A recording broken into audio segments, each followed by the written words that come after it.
Today we are going to start our next poem, Amanda. Amanda is a poem composed by Robin Klein.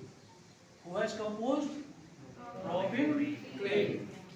And Robin Klein is telling about the a very particular girl who is not obeying her parents, her father.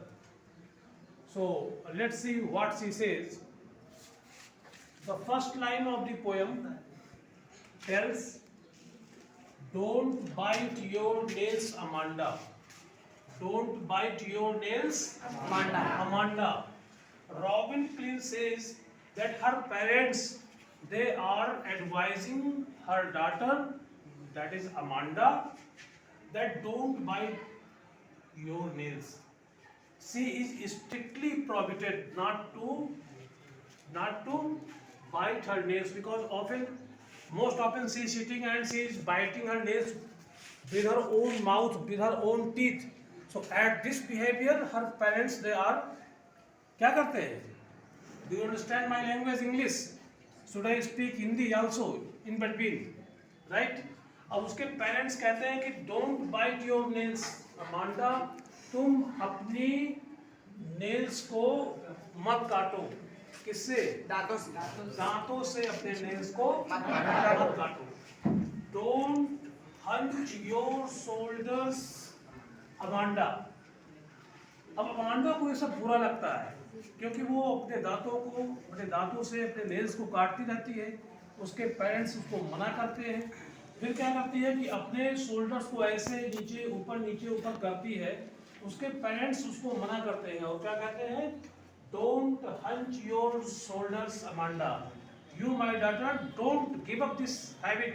The habit is not good. At this she becomes very furious and angry. इस पर वो नाराज हो जाती है कि मुझे हर बार तुम टोकती हो। आगे क्या कहते हैं उसके parents? Stop that slouching and sit up straight, Amanda.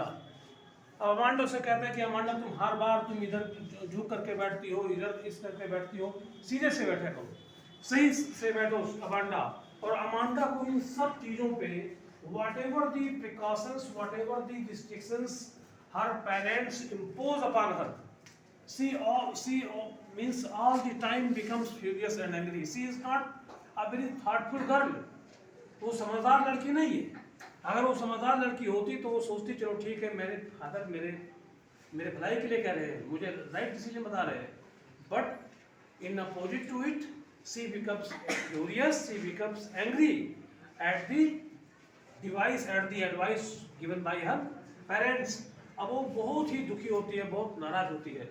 अब क्या देखो ब्रैकेट में लिखा हुआ है क्या? There is a language emerald sea, कह रहा कि भाई एक बहुत ही हरा एक समुद्र है जहां पे वो कहते हैं कि where the soul inhabitant is in me, करीब वहां काश की एक बहुत गहरे और बहुत विशाल का है और हरे समुद्र में, क्योंकि पानी वहां का हरा एकदम होता है, तो हरे समुद्र में मैं काश कि मैं वहां, सोल मीन्स अकेला, मैं अकेली, इनहैबिटेंट इज मी, वहां की रहने वाली मैं होती तो क्या होती वो? खैर वो यहाँ पे एक कल्पना कर रही है इसके बारे में, मरमेड के बारे में। मरमेड होती जलपरी। जलपरी को तुमने देखा? नहीं देखा। जलपरियां हो, but the discussion about mermaids we have found in mythical and myths. पौराणिक कथाओं में जलपरियों का यहाँ पे जिक्र आया है। तो वो कहती है काश कि मैं जलपरी होती जो अकेली इनहैबिटेंट होती, मुझे कोई रोकने टोकने वाला ना होता, मैं जहां चाहती वहां उड़ती, जहां चाहती जो करती। There should have not been anyone who could have denied and restricted my freedom. अब यहाँ पे इन लाइनों से ये स्पष्ट होता है कि अमांडा पूरे तरीके से स्वतंत्र जीवन जीना चाहती है। वो किसी की इम्पोज, किसी का प्रतिबंध महसूस नहीं करना चाहती है। इसीलिए वो कहती है कि काश कि मैं एक जलपरी होती, मरमेड होती, ड्रिफ्टिंग ब्लिसफुली, और एकदम आनंद तरीके से, आनंद पूर्वक से, अपनी मस्ती से कहीं भी तैरती रहती या कहीं भी जाती रहती, जबकि मेरे पिताजी यहाँ पे जो मेरे एल्डर्स हैं, मेरे पेरेंट्स हैं, वो मुझे हमेशा they are always scolding me, rebuking me all the time. Do this, don't do this, do this, don't do this. So this sort of imposition, and Amanda does not want to carry on. वो उसको बाहर नहीं करना चाहती Amanda कि उसको कोई प्रतिबद्ध लगाए, कोई रोके, कोई टोके. Right, my students? Rest of the lines we will discuss further.